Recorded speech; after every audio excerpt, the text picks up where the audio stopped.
আমি রাজনীতিতে বিশ্বাসী নই, আমি পলিটিশিয়ানে বিশ্বাসী। কিন্তু ভাই, পরে নির্বাচনটা তো আমাদের হাত থেকে হাতছাড়া হয়ে যাবে। এর কিছু একটা তো করতে হবে। তুই হয়তো ভুলে যাচ্ছিস রে ছোটু যে আমার নামটা কি। মানে জানি ভাই। ওই যে সবাই বলে না, বড় ভাই, মেজো ভাই, ছোট ভাই, সবার ভাই, ভাই ভাই, মিন্টু ভাই। জানিস তো এই নামটাই আমার পরিচয় বহন করে। জি ভাই। কথাগুলো এক নাগাড়ে বলে ওঠে নয়ন। আর তার ছেঁড়া মেন্টাল মিন্টু। মিন্টু বলে কম করে বেশি, বুঝায় কম, বুলেট মারে বেশি। চার দেওয়ালের এক বদ্ধ রুমের ভেতরে বসে কথাগুলো বলছে দুজন মিলে। দুজনের মধ্যে তার ছেঁড়া মিন্টু হচ্ছে গ্যাংয়ের লিডার, আর নয়ন হচ্ছে তার চেলা।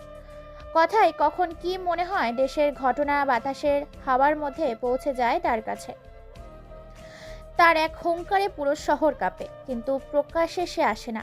আড়ালের ভেতর থেকে দমকা হাওয়াতে লন্ডভন্ড করে দেয় পুরো এলাকা। আসলে সে একটা মাইন্ড গেমার। অল্প বয়স থেকেই সে রাজনীতিতে নয়, বরং পলিটিক্সে বেশি বুবুর্চির এক ছেলে।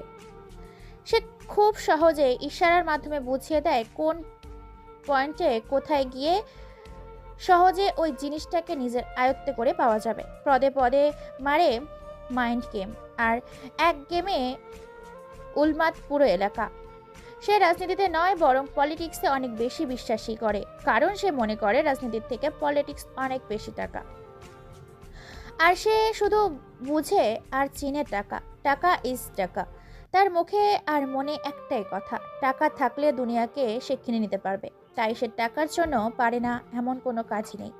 তার নামের ভয়টা ঢুকিয়ে দিতে চায় সারা বিশ্বের, সরিয়ে দিতে চায় তার পাওয়ার সবার মাঝে। সরকারকে পর্যন্ত সে নিজের আয়ত্তে পরিচালনা করতে চায়।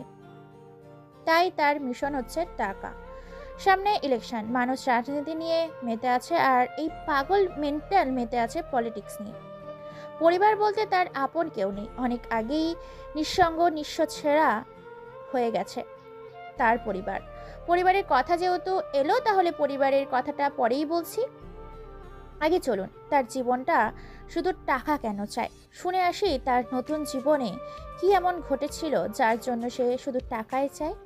সে মোটামুটি ভালোই একজন গ্যাংস্টার মানুষ। মারতে কাটতে দিন দুপুরে দুবার ভাবে না সে। প্রকাশ্যে অপ্রকাশ্যে যেখানে যাকে উপড়ে ফেলতে হয় তাকে সেখানেই উপড়ে ফেলে। তার কথা একটাই।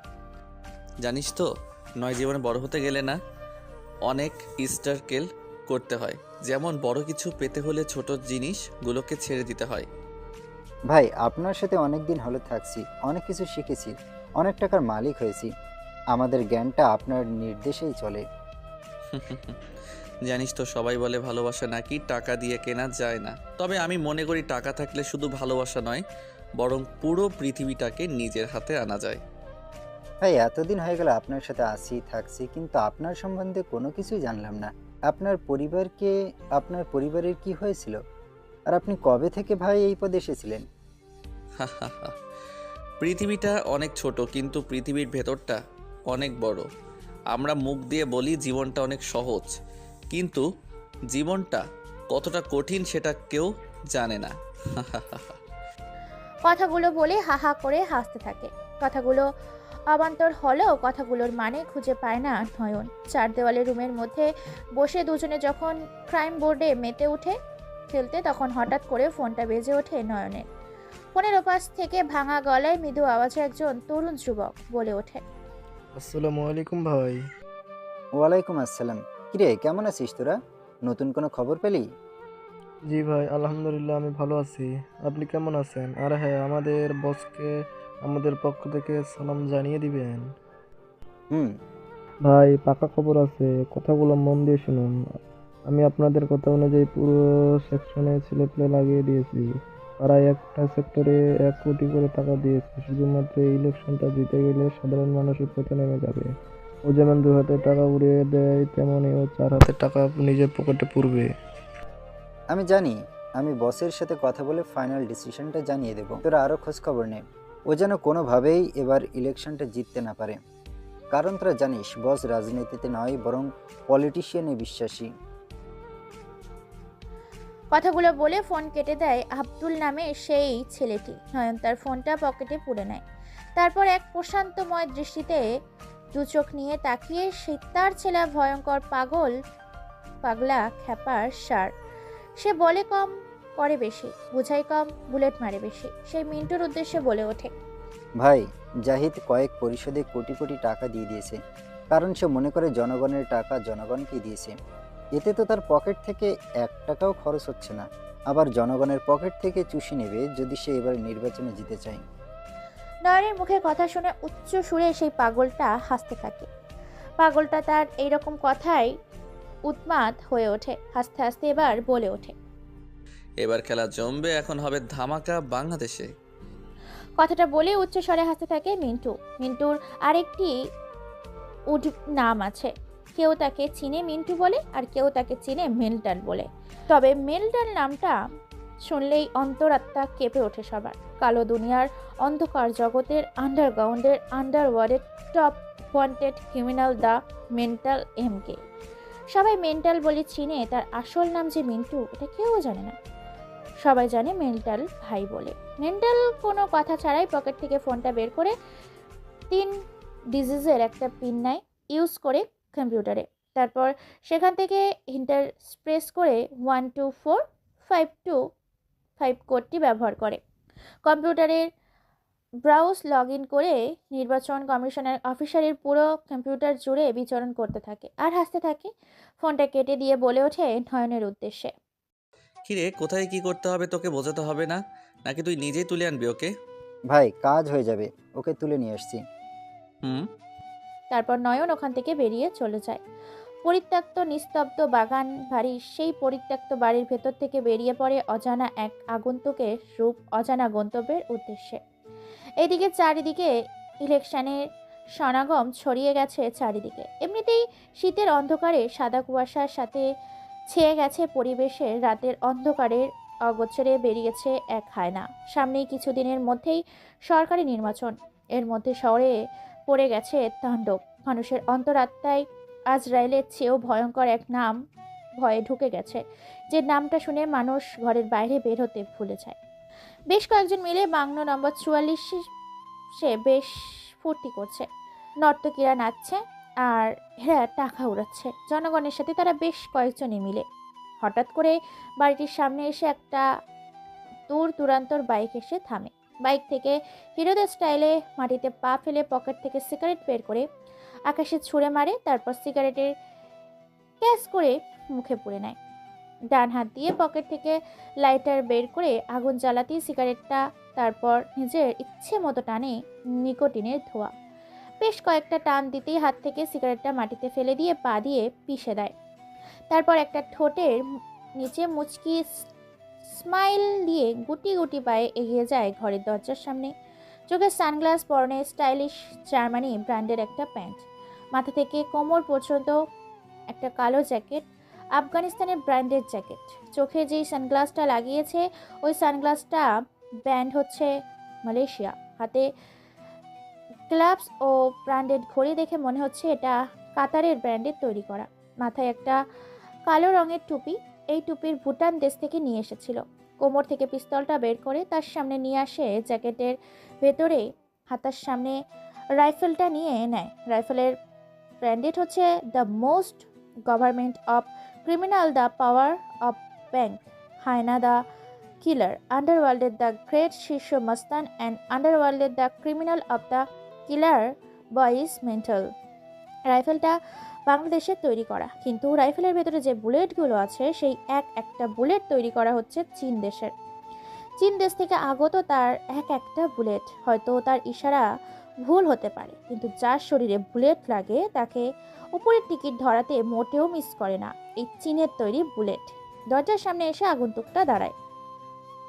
তারপর পকেট থেকে হাতটা বের করে দেওয়ালের কলিং বেল বাজিয়ে দেয় 3 বার। টুং টুং শব্দের ভেতর থেকে একজন এসে দরজা খুলে দেয়। দরজা খোলার সাথে সাথেই ছেলেটি আগন্তুককে দেখার আগেই মাটিতে লুটিয়ে পড়ে।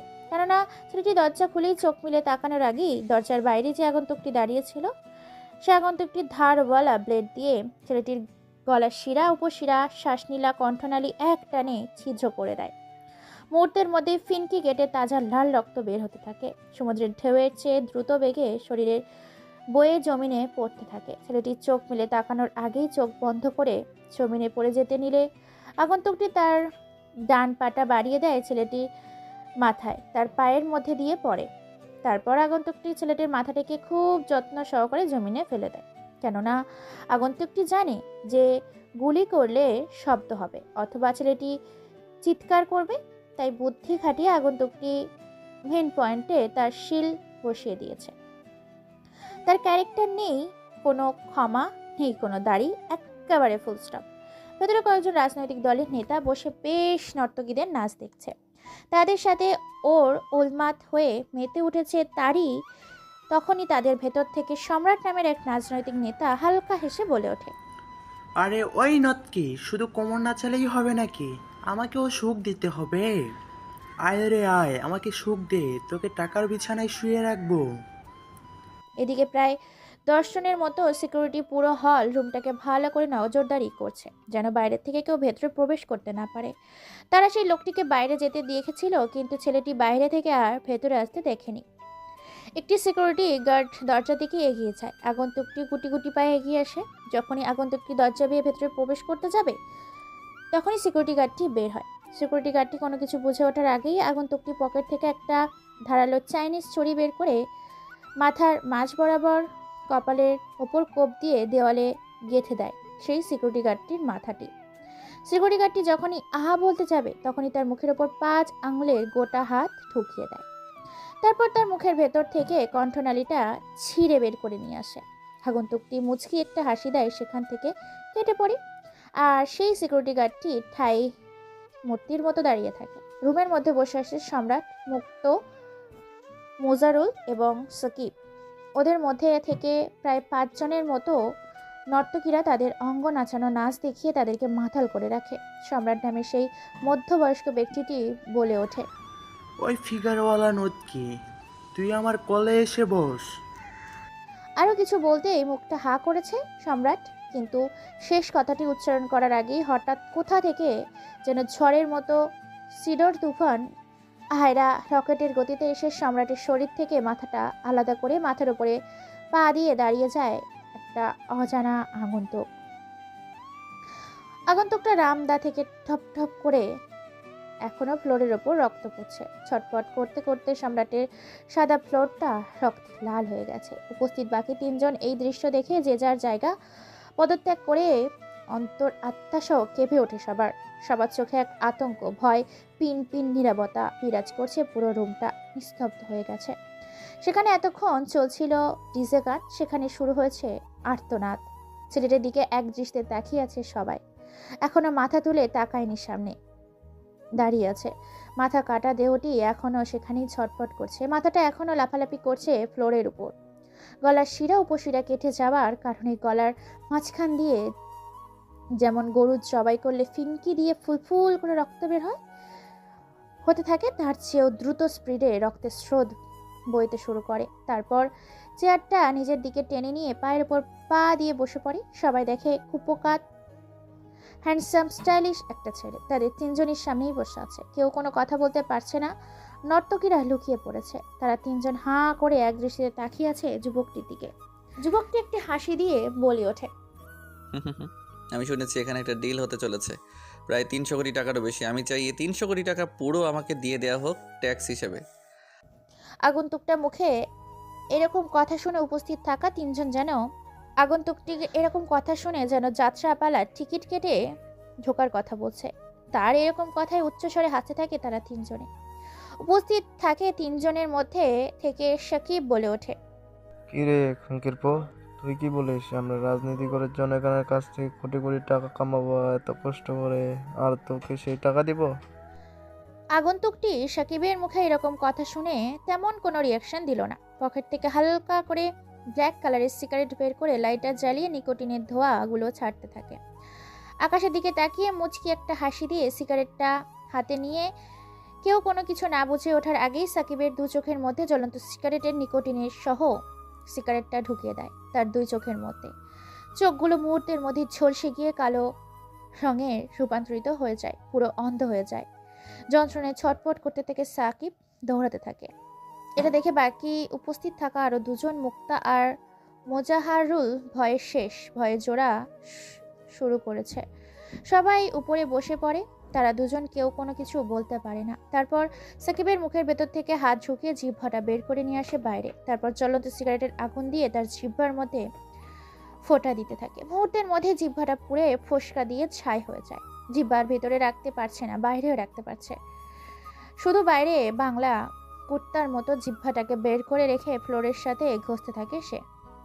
তারপর তার ATM card, debit card, black card, CD card, driving licence, কোম্পানির লাইসেন্স, এমনকি তার পুরো প্রপার্টি নিয়ে নিজের আয়ত্তে নেয় সেই আগন্তুকটি। তারপর সেই আগন্তুকটি নর্তকীদের সামনে সাকিবকে পুরো উলঙ্গ করে। সাকিবকে অনেক বিশ্রীভাবে সারা শরীরে ব্লেড দিয়ে ছিঁড়ে ছিঁড়ে খণ্ড খণ্ড করে দেয় শরীরের চামড়া কেটে, মাংস কেটে তার উপরে রাসায়নিক 40 এফআইডি নামক এক রাসায়নিক ঢেলে দেয়। মুহূর্তেই মধ্যে পুড়ে শরীরে আগুন জ্বলে যায়। এমনিতেই যা অত্যাচার হয়েছে, শরীরের ব্যথায় না পাচ্ছিল দৌড়াতে আর না পাচ্ছে সহ্য করতে, শুধু পাগলের মতো চিৎকার করছে। সাকিবের এরকম ভয়ানক মৃত্যু দেখে গলা শুকিয়ে গেছে মোজাহারুল আর মুক্তা। তারা কোনো কথা ছাড়াই ভয়ে তারা তাদের প্রপার্টির সম্পদ সবকিছু লিখে দেয় ওই আগন্তুকটির নামে, একটু হেসে বেরিয়ে আসে সেখান থেকে, যেন তারা হাত ছেড়ে বাঁচল। কিন্তু তারা জানে না আরও তাদের সাথে নতুন কিছু হতে চলেছে। বেরিয়ে যাবার সাথে সাথেই নয়ন সহ আরও 7 জন সেই বাংলোর ভেতর প্রবেশ করে। তারপর সেখান থেকে এত কিছু ঘটে যাওয়ার পরও রঙ্গনীলা মেতে ওঠে। নর্তকীরা নিয়ে পড়ে থাকে একটা রুমে। এটা দেখে যেই 7 জন রুমের মধ্যে প্রবেশ করেছিল, তারা নিজেদের সামলাতে না পেরে তারা ওই কাজে লিপ্ত হয় এবং উপস্থিত থাকা রুমের মধ্যে সবাইকে নৃশংসভাবে হত্যা করে পুরো রুমকেই আগুন জ্বালিয়ে বেরিয়ে পড়ে। আর সেখানে লিখে দেয় মেন্টাল দ্য এমকে। দেখতে দেখতে রাতটা ঘনিয়ে এসেছে। চারদিকে মোটামুটি ফজরের আজান দেওয়া শুরু করেছে। মুসলিমরা মসজিদে যাচ্ছে, কেউ বের হচ্ছে শরীর চর্চায়, আবার কেউ বের হচ্ছে নিজের জীবিকা নির্বাহ করার জন্য কঠোর পরিশ্রমের উদ্দেশ্যে, কেউ তার আপনজনের কাছে দেশ বিদেশে থেকে ফেরত এসে।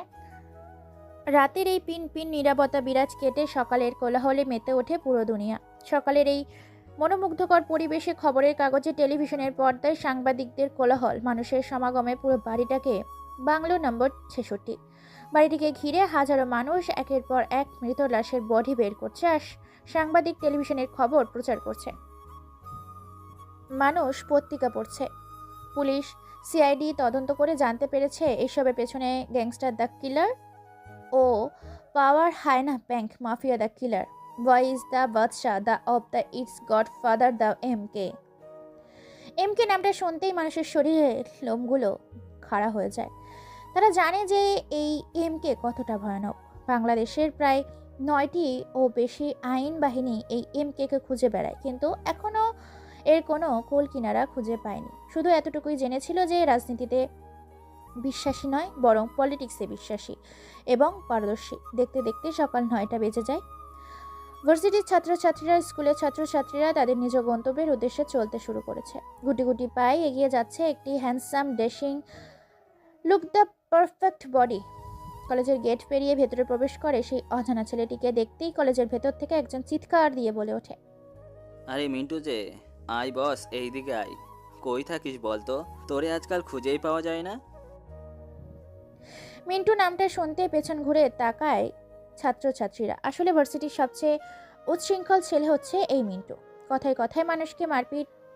আসলে এই ছেলেটি এমনই। ছেলেটি আর কেউই নয়, আমাদের এই গোপন আগন্তুক মিন্টু, ওরফে আন্ডারওয়ার্ল্ডের পাওয়ার অফ ব্যাংক হায়না the killer boy is mental the killer MK. ছেলেটা কোনো কথা না বলে তার বন্ধুদের সাথে সাক্ষাৎ করে, তারপর বলে ওঠে, আর বলিস না, সামনে ইলেকশন, সব মিলিয়ে ব্যস্ত হয়ে পড়েছি। কারণ তোরা তো জানিস আমি কি জিনিস। ভাই মানতে হবে, তোর পাওয়ার আছে। আর তোকে দেখলে আচ্ছা আচ্ছা মন্ত্রীগুলো তাদের প্যান্টে হিসু করে দেয়। জিনিস তো জানিস তো ভাই, পিছনে 10 জনকে নিয়ে সাহসিকতা দেখাতে নেই, বরং সামনে 10 জন রেখে একাই লড়ে যাওয়াটাকে সাহসিকতা বলে। এবারে এমপি পর্যায়ে গেলি না কেন? আমাদের পুরো কলেজ তোকে ভোট দিবে। আরে পাগলা, এমপির তো কোনো দামই নেই এদেশে, তোর কোনো মূল্য নেই। এমপি কেউ তো কিনে রাখা যায় নিজের জুতার নিচে। আমি এমন একজন হতে চাই, আমার কোথায় দেশ চলবে। অল দ্য বেস্ট বন্ধু। আমরা সবসময় আছি তোর পাশে, আছি, থাকবো আর থাকতে। জয় বাংলা। আমি ইসলামের একজন বীর সৈনিক যোদ্ধা, জামাত ইসলাম। আচ্ছা শোন, সবাই কালাসে যাই। মিন্টুর পোশাকে আছে হ্যান্ডসাম স্টাইলিশ ড্যাশিং লুক। যেতে যেতে চোখ পড়ে মিন্টুর একটা ডানা কাটা পরির দিকে। আহ, দেখতে যেন কি মায়াবী। হাতে কাঁচির চুড়ি, ঠোঁটে লাল গোলাপের লিপস্টিকের, মুখে লেগে আছে মধুময় হাসি, চুলগুলো ছেড়ে দেওয়া, কমানোর পর্যন্ত কোমর দোলানো। অসম্ভব সুন্দর রূপবতী, এই ভার্সিটির সর্বোচ্চ সেরা বিশ্ব সুন্দরী মেয়ে মিনা। প্রিয় ভাই ও বোনেরা, এই গল্পের বিশেষ একটা কথা আমি তুলে ধরছি। আমি রাইটার হবার পাশাপাশি একজন চ্যানেলের অ্যাডমিন।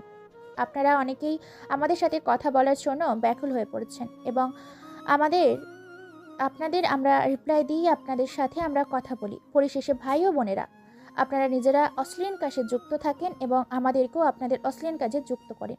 আপনাদের কাছে আল্লাহর ওয়াস্তে 2 হাত জোর করে বলছি, আমাদের সাথে কথা বললে কথা বলতে পারেন, কিন্তু আমাদের অনুমতি ছাড়া কোনো হোয়াটসঅ্যাপ গ্রুপে, মেসেঞ্জার গ্রুপে অথবা কোনো জায়গায় আমাদের অ্যাড করবেন না।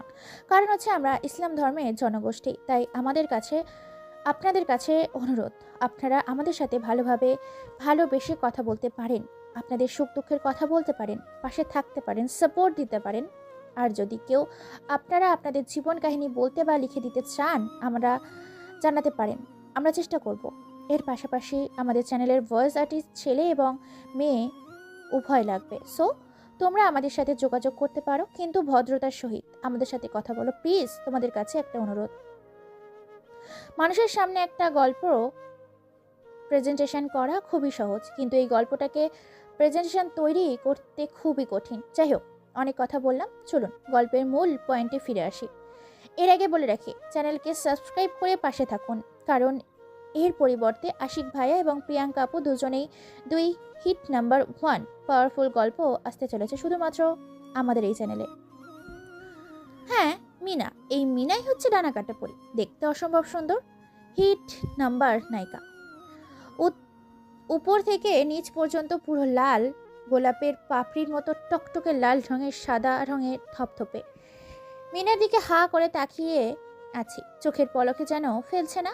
এদিকে দৃষ্টি পড়ে যায় মিনা মিন্টুর সামনে এসে গিয়ে তুড়ি বাজিয়ে বলে ওঠে, কিরে হাবলা, এইভাবে আমার দিকে হা করে তাকিয়েছিস কেন? নিজের চোখকে হেফাজত কর, না হলে তোর চোখ দুটো খুলে তোর হাতে ধরিয়ে দিব বলে দিলাম। মিন্টু এক মোহ লাগা মায়া দৃষ্টিতে তাকিয়ে আছে মিনার দিকে। মিনা এই বলে যখনই চলে যেতে নিবে, তখনই পেছন থেকে কয়েকজন ভরা মাঠে মিনার হাতটা টান দেয়। ভার্সিটির ভরা মাঠে জনজন দিয়ে ভরা। ভার্সিটির ছাত্রছাত্রীরা হা করে তাকিয়ে আছে দুজনের দিকে। সবার সামনে জড়িয়ে ধরে মিনাকে। হালকা করে মিনার গেলে ছোট্ট করে একটা লাভ কিস দিয়ে বলে ওঠে মিন্টু, হাহা, তুই জানিস আমি কে? আমি মিন্টু। তোর বাবাকে বলে দিস আজ না হয় কাল, কাল না হয় পরশু, পরশু না হয় পরশু, আর পরশু না হয় তরশু তোকে আমার করেই ছাড়বো। জানিস তো আমার নামটা কি? সবার ভাই, বড় ভাই, মেজো ভাই, ছোট ভাই, মিন্টু ভাই। শালা, তোকে তো দেখে নিব আমি। তুই জানিস না আমার বাবা কতটা ভয়ঙ্কর, আর আমার ভাইয়া, তুই তো বিরোধী দলের ফাটি। তোর সাথে কোনোদিনই আমার বাবা বিয়ে দিবে না। সো আমার পেছনে না ঘুরে কোনো রাস্তার ভিখারির মেয়েকে গিয়ে বিয়ে করে নে, এটাই তোর ভালো হবে। ওকে, সুন্দর একটা ছন্দ তোকে বলি, ফাঁকা কলসি বাজে বেশি, শুধু গলা ফাটালেই চলে না, মাইন্ড গেমও লাগে। তোকে তো আর কোনো কথা না বলে মিনার ঠোঁটে আলতো করে একটা লিপ কিস করে তার বন্ধুদের নিয়ে নিজের ক্লাসের উদ্দেশ্যে বেরিয়ে পড়ে মিন্টু। আপনারা ভাবছেন কি হচ্ছে এখানে? শেষ পর্যন্ত গল্পের সাথে থাকুন, ভেরি ইন্টারেস্টিং একটা গল্প নিয়ে আসছি আপনাদের সামনে আজকে। মিনা কোনো কথা না বলে মুচকি একটা হাসি দিয়ে সেখান থেকে বেরিয়ে পড়ে। এই মিনা হচ্ছে এমপি দেলোয়ার হোসেনের মেয়ে। দেলোয়ার হোসেনের একটাই মাত্র মেয়ে, সেটা হচ্ছে মিনা। টাকা আর সম্পদের কোনো অভাব নেই, সাথে সম্মান বিলাসবহুল জীবনযাপন তাদের। তার মেয়ে মিনাও এই ভার্সিটির একজন শিক্ষার্থী। মিনার চাচাতো ভাই মিন্টু, আর মিন্টুই হচ্ছে চাচাতো বোন মিনা। আপনারা ভাবছেন তাহলে দুজনে কি হলো? আসলে মূল কাহিনী হচ্ছে মিন্টু মিনাকে ভালোবাসে আর মিনা মিন্টুকে ভালোবাসে। একে অপরকে খুব ভালোবাসে, তাদের নিজেদের প্রাণের থেকেও বেশি ভালোবাসে। সকালে আজকে এই কাহিনীটা ঘটিয়েছে তারা, যার কারণে রেগে আছে ভীষণ মিনা মিন্টুর ওপরে। আসলে মিনা আর মিন্টু একই বাড়িতে থাকে, কিন্তু কালকে মিন্টু সারা রাত বাড়িতে যায়নি বলে ভীষণ রেগে যাচ্ছে মিনা। কারণ সে সারা রাত মিন্টুকে জড়িয়ে ঘুমাতে পারেনি, তাই তার মাথা ভীষণ গরম আছে তার প্রতি। সকালেও বাড়িতে যায়নি, সরাসরি ভার্সিটিতে চলে এসেছে। এমনকি দুজনের বিয়েও হয়ে গেছে, পারিবারিকভাবে তাদের বিয়ে দেওয়া হয়েছে। অল্প বয়সে তারা নিজেরাই নিজেদের মতের ইচ্ছে বিয়ে করে নেয়, যাতে নিজেদের কোনো পরকীয়া যুক্ত না হতে হয় সেজন্য। ভার্সিটিতে সবাই আড্ডা দিচ্ছে, এদিকে শহরের একের পর এক রোমাঞ্চকর কাহিনী ঘটে চলেছে শহরের বিভিন্ন স্থানে। পাওয়া যাচ্ছে রাজনৈতিক নেতাদের লাশ, শহরে হরতাল, বিভিন্নভাবে তাণ্ডব। সেখান থেকেই বলে ওঠে মিনার বান্ধবী সুধা। কি রে, তুই দুলাভাইয়ের সাথে এইভাবে ক্যাম্পাসে ঝগড়া করলি কেন? আজ মনে হয় দুলাভাই তোকে আদর করতে ভুলে গেছে। শাকচুনি চুপ কর, যদি আর কথা বলিস না তোর মুখে মারবো এক ঘুষি। ওর আজকে কপালে দুঃখ আছে, ও আমাকে সকালে কিস না করে চলে এসেছে ভার্সিটিতে। ও জানে না ও ঠোঁটের ছোঁয়া না পেলে আমার দিনটাই ভালো যায় না। আজকে ওকে শুধু একবার পাই, তারপর ওর ক্লাস নেব ভালো করে। তোরা আর যাই বলিস দোস্ত, তোরা দুজনে একটা খাস মাল রে, তোদের জুটিটাকে হেব্বি মানিয়েছে। এইভাবে কথা বলছে নিজেদের। মিন্টু নিজের গন্তব্যের উদ্দেশ্যে চলে যাচ্ছে ভার্সিটিতে। বসে আছে সাজু, জয় সহ আরও অনেকে। তাদের মধ্যে থেকে সাজু বলে ওঠে, ভাই, ভাবির সাথে এভাবে ঝগড়া না করলেও পারতিস। আজকে তোর কি অবস্থা হবে জানিস তুই? তোকে তো আজ... চুপ বেটা, শুধু ওকে নাকি, বল ওর পুরো শরীরকে পেটাবে বেল দিয়ে। ভাবি এ মাইরি হেব্বি রেগে আছে। চুপ বেটা, আমার মিসেসের রাগ কীভাবে ভাঙাতে হয় সেটা আমার ভালো করেই জানা আছে। সো আমার মিনা পাখিকে নিয়ে তোদেরকে ভাবতে হবে না, আমি নিজেই ওকে ম্যানেজ করে নিতে পারবো। জানি রে ভাই, তাছাড়া তোর পাওয়ার আছে, ক্ষমতা আছে, অর্থবিদ আছে, তোকে সবাই চিনে কম বেশি। সে যাই হোক, তোর মিনা পাখি তো বাইরে চলে গেছে, তুই আর এইখানে থেকে কি করবি? তুইও চলে যা, না হলে তোর কপালে কিন্তু দুঃখ আছে, বলে দিলাম। ঠিক বলেছিস ভাই, ওর কাছে যেতে হবে। সে কালকে থেকে আদর করতে পারিনি, ভীষণ রেগে আছে আমার উপরে, তাই আমি গেলাম, তোরা আসিস। এই বলে মিন্টু ইউনিভার্সিটি থেকে বেরিয়ে পড়ে আর অজানা গন্তব্যের উদ্দেশ্যে। ভার্সিটি থেকে বের হতেই পরপর তিনটি বাইক এসে সেখানে মিন্টুর সামনে থামে। তারপর মিন্টু কোনো কথা ছাড়াই মানুষের আড়ালে চোখের অগোচরে বাইক তিনটির মধ্যে থেকে একটি বাইকের ওপর চেপে বসে। মুহূর্তের মধ্যেই চোখের পলকের ফাঁকে গাড়ির ফুল স্পিডে ভার্সিটির এলাকা ছেড়ে চলে যায় তার অজানা গন্তব্যের উদ্দেশ্যে। বাইক তিনটি চলে আসে একটা গ্যারেজের সামনে। বাইকটি থেকে নেমে একটা ছেলে গ্যারেজের ছাপ খুলে দেয়। তারপর চারজন মিলে ভেতরে প্রবেশ করে। চারদিকটা অন্ধকার ছেয়ে গেছে, ভেতর থেকে শুধু শোনা যাচ্ছে মানুষের একটা বুঙানোর আওয়াজ। তাদের চারজনের মধ্যে থেকে একজন গিয়ে গ্যারেজের ভেতরে বাতি অন করে। লাল রঙের লালচে বাতি 200 ওয়াল্টে জ্বলে ওঠে। টেবিলের সামনে চেয়ারের সাথে বাঁধা রয়েছে একজনকে। ছেলেটির চোখে রুমাল বাঁধা, মুখে কাপড় ঢোকানো, পা ও হাতে চেয়ারের সাথে রশি বাঁধা। সবটা দেখে মিন্টু ওরফে এমকে কোনো কথা না বলে সেখান থেকে ইশারা দিয়ে বেরিয়ে পড়ে। বাইরে এসে হালকা হেসে বলে ওঠে, নয়ন আর আব্দুল কান খুলে শুনে রাখো, যতক্ষণ বেঁচে আছে ততক্ষণ অবধি ওর শরীরে বেল্টের বাড়ি দিতে থাকবি এবং ভিডিও ক্যামেরা করে সেটাকে আমার কাছে পাঠিয়ে দিবি। ঠিক আছে ভাই, ও তাহলে ওর কাজ করুক, আমি আপনাকে সহি সালামতে পৌঁছে দিয়ে আসি। তারপর বেরিয়ে পড়ে এমকে ভাই। যেতে যেতে ফোনে অজানা নাম্বার থেকে কল আসে। মেসেজ পড়ে তো পুরো মাথা নষ্ট তার, কেননা মেসেজে লেখা আছে, আমার শহরে আমার উপরে রাজত্ব করছিস তুই, তোর শহরে আসছি রে তোকে ধ্বংস করতে। আমি তোর রূপে নিয়ে মুখোশ দাঁড়িয়ে এক মায়াবী রে। আহ আহ আহ। মেসেজটা পড়ে পুরো মাথা গরম হয়ে যায় এমকে ভাইয়ের। তারপরে মেসেজগুলো পড়ে পায়ের রক্ত যেন মাথায় উঠে যায় এমকে ভাইয়ের। দ্রুত বাইক চালিয়ে তাকে পৌঁছে দিতে বলে তার বডিগার্ডগুলো। দ্রুত তারা বাইক স্পিডে চালিয়ে আসে তার নিজ গন্তব্যে। বাড়ির সামনে থেকে বাইকগুলো নামিয়ে দিয়ে চলে যায় তারা নিজ গন্তব্যে। গুটি গুটি পায়ে মিন্টু বাড়ির ভেতরে প্রবেশ করে। বাড়ির সামনে গিয়ে কলিং বেল বাজাতেই ভেতর থেকে মিন্টুর চাচি আম্মু দরজা খুলে দেয়। তারপর সে বাড়ির ভিতরে প্রবেশ করে। তার চাচি আম্মুকে সালাম দেয়। মিন্টুকে দেখতেই বলে ওঠে, কিরে বাবা, কোথায় ছিলিস এই কয়দিন? জানিস তো তোকে ছাড়া পুরো বাড়িটা ফাঁকা ফাঁকা লাগে। তোর চাচু তোর জন্য কত টেনশন করে, আর তুই কি না জানিয়ে বাইরে থাকছিস? মিন্টু তার চাচি আম্মুর কথা শুনে কোনো রকম কথা ছাড়াই চাচি আম্মুর গলাটাকে জড়িয়ে ধরে আলতো গলায় বলে ওঠে, কি আম্মু, আস্তে নাস্তে শুরু করে দিলে? আমি জানি যে তোমরা আমার জন্য কত টেনশন করো, আর বাবাইকে তো বলে দিয়েছি যেন আমার জন্য টেনশন না করে। হয়েছে, আর ন্যাকামো করতে হবে না, যা ফ্রেশ হয়ে আয়। আমি তোর জন্য খাবার রেডি করছি। ওকে আম্মু, ঠিক আছে, আমি ফ্রেশ হয়ে রেডি হয়ে আসছি। এই বলে মিন্টু আর কোনো কথা না বলে সেখান থেকে সিঁড়ি ভেদ করে তার নিজের রুমে চলে যায় ফ্রেশ হতে। বাথরুমে ঢুকেছে ফ্রেশ হতে, শাওয়ারের নিচে পানি ছেড়ে দিয়ে ইচ্ছে মতো শরীরটাকে ভিজিয়ে দিচ্ছে। হঠাৎই করে বাথরুমের দরজা ভেদ করে দৌড়ে গিয়ে জাপটে ধরে আচমকা এমন হাওয়াতে মিন্টু চমকে ওঠে। পরক্ষণেই আগন্তুকটির ছোঁয়া পেতেই বুঝে যায় যে কে এই ব্যক্তিটা। তার না দেরি করে জড়িয়ে ধরে আলতো করে চুমু খায় কপালে। অজানা আগন্তুকটি বলে ওঠে, আমার কপালে চুমু খেলে হবে না, আমার 2 ঠোঁটে চুমু খেতে হবে, তবে তোকে আজকে মাফ করব। শুধু এইটুকুই? আগে তুই এটুকু তো করে দেখা, তারপরে তোকে দেখাচ্ছি। মিনার কথা শুনে মিনাকে নিজের কোলের ওপর নিয়ে নেয়, তারপর 2 ঠোঁট নিজের দখলে নিয়ে নেয়। প্রায় 5 মিনিট এইভাবে শাওয়ারের নিচে তার 2 ঠোঁট নিয়ে ভিজতে থাকে। এদিকে মিনা পিছন থেকে মিন্টুর মাথার চুলগুলো খামচে ধরেছে প্রায় অনেকক্ষণ। এইভাবেই কেটে যায়। দুজন দুজনকে আগলে ধরেছে। ভালোবাসার এক রোমাঞ্চকর মুহূর্তে টুকরে কেঁদে ওঠে মিনা আর বলে ওঠে কাঁদো কাঁদো গলায়, তুই আমাকে একটু ভালোবাসিস না। যদি আমাকে ভালোবাসতি তাহলে তুই আমাকে না বলে কোথাও যেতিস না। তোর সাথে এখন আর কোনো কথা নেই। কালকে আদর করতে পারিনি বলে মন খারাপ? চিন্তা করিস না, কালকের আদরটা আজকের রাতে পুষিয়ে দিব। যা দুষ্টু, আমাকে লজ্জা দিতে বুঝি তোর ভালো লাগে? এইভাবে তারা দুজন প্রায় অনেকক্ষণই ধরে শাওয়ারের নিচে ভিজে গোসল করে ফ্রেশ হয়ে নিচে জান্নাত বেগমের হাতে নিজেরাই খাইয়ে নিবে বলে খাবার নিয়ে বসে আছে ডাইনিং টেবিলে জান্নাত বেগম। তারপর দুজনেই আবার চলে আসে নিজের রুমে, সবকিছু গোছাতে শুরু করে। আর মিন্টুর চাচি দেলোয়ার হোসেনের আরবের শ্বশুর, তিনি গিয়েছিলেন রাজনৈতিকের কিছু কাজ করতে বাইরে। দেখতে দেখতে সন্ধ্যা পেরিয়ে রাত 9টা ছুঁই ছুঁই প্রায়। দুজনে কাঁথার নিচে আষ্টে পিষ্টে জড়িয়ে ধরে ঘুমিয়ে আছে। ল্যাপটপের পাশে কাজ করছে মিন্টু, আর মিনা দুষ্টুমি করছে ওর সাথে। এমন সময় বিছানার উপরে থাকা স্মার্টফোনটি মিন্টু বেজে ওঠে।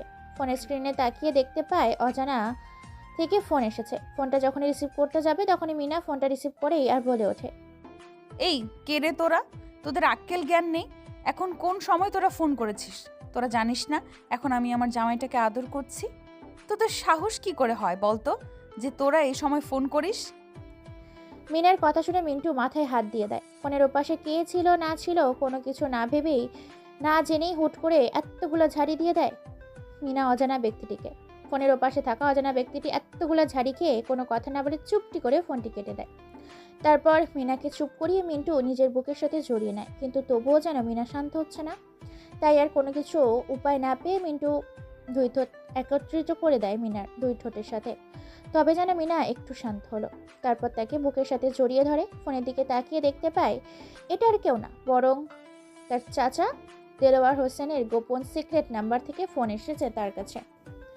কিন্তু মিনা এখনো জেগে আছে, না করতে পারছে ফোন, না করতে পারছে মেসেজ, আর না পারছে তাই আর কোনো কিছু উপায় না পেয়ে মিনাকে জড়িয়ে ধরে চুমু খেতে থাকে, সাথে তাকে আদর করতে থাকে। আদর করতে করতে এক পর্যায়ে মিনার সাথে এসে হারিয়ে যায় অজানা সেই সমতলের সাগরের গহীনের বুকে। দুজনে ধীরে ধীরে ক্লান্ত হয়ে যায়। তারপর মিনাকে শুইয়ে দিয়ে নিজের পোশাক পরে বেরিয়ে যায় এক অজানা আগন্তুকের উপর।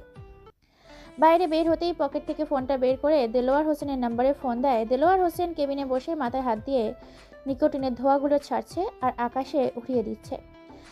এক পর্যায়ে মিন্টু ফোন করতেই রিসিভ করে দেলোয়ার সাহেব। দেলোয়ার হোসেন ফোন রিসিভ করে বলে, জি চাচা, বল কি হয়েছে, কোনো খবর পেয়েছো? তুমি কোথায় আছো? দ্রুত আমার কেবিনে চলে আসো, তোমার সাথে আমার জরুরি কিছু কথা বলার আছে। চাচা, এখন তো আমার পক্ষে যাওয়া সম্ভব নয়, কারণ আমি একটা মিশন কমপ্লিট করব, তারপরে তোমার ওখানে যাব। কিছুক্ষণ অপেক্ষা করো। আমি এখানে ওয়েট করছি, তোমার কাজগুলো সেরে দ্রুত আমার কাছে আসো, তোমার সাথে খুবই জরুরি বিষয়ে কথা বলার আছে। ওকে চাচা। ফোন কেটে দেয় এই বলে দেলোয়ার হোসেন। অজানা আগন্তুকটি পায়ে হেঁটে রাস্তার মাঝে আসতেই ব্ল্যাক কালারের 2টি BMW কার এসে থামে।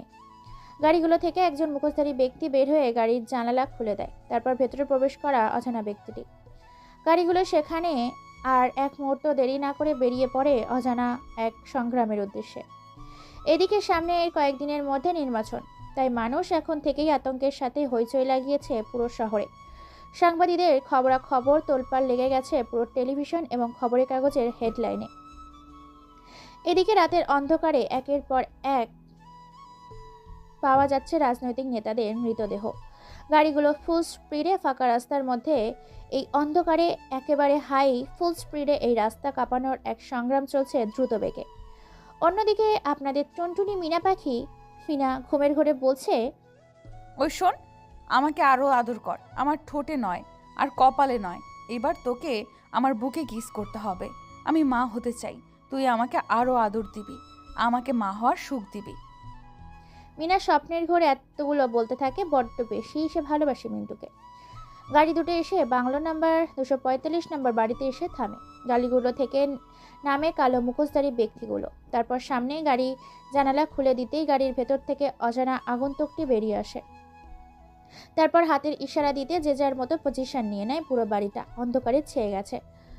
দরজার মেন গেটে সাইলেন্সার বন্দুক থেকে গুলি চালিয়ে দরজা ভেঙে ভিতরে প্রবেশ করতেই পেছন থেকে হঠাৎ করে কেউ একজন আগন্তুককে অজানা এক ব্যক্তি পেছন থেকে মাথায় আঘাত করে। মুহূর্তের মধ্যেই সেই অজানা আগন্তুকটি মাটিতে লুটিয়ে পড়ে। পেছনে থাকা অজানা ব্যক্তিটি ওই আগন্তুকটিকে ফ্লোর থেকে উঠিয়ে চেয়ারের সাথে বেঁধে ফেলে। তারপর কোনো কিছু বুঝতে না পেরে আগন্তুকটি অজানা ব্যক্তিটি হঠাৎ করে এক ভয়ঙ্কর হাসিতে মেটে ওঠে পুরো রুমটা। হঠাৎ করে মরিচ বাতির চাকচিকে চাক মতো বাটিতে জ্বলে ওঠে। হাসতে হাসতে পুরো রুমটা যেন মনোমুগ্ধকর হয়ে ওঠে। হঠাৎ করে সেই অজানা ব্যক্তিটির গম্ভীর গলার কণ্ঠ শুনতে পেয়ে যায়। কি রে, আমাকে মারতে এসেছিস? তোর এত ক্ষমতা, তোর এত শক্তি, তুই আমার রাজ্যে এসে আমাকে ধ্বংস করতে এসেছিস? জানিস তো, সিংহের গলায় সিংহ থাকলে যদি সিংহের জঙ্গলে কেউ প্রবেশ করে তাহলে বেঁচে ফিরতে পারে না।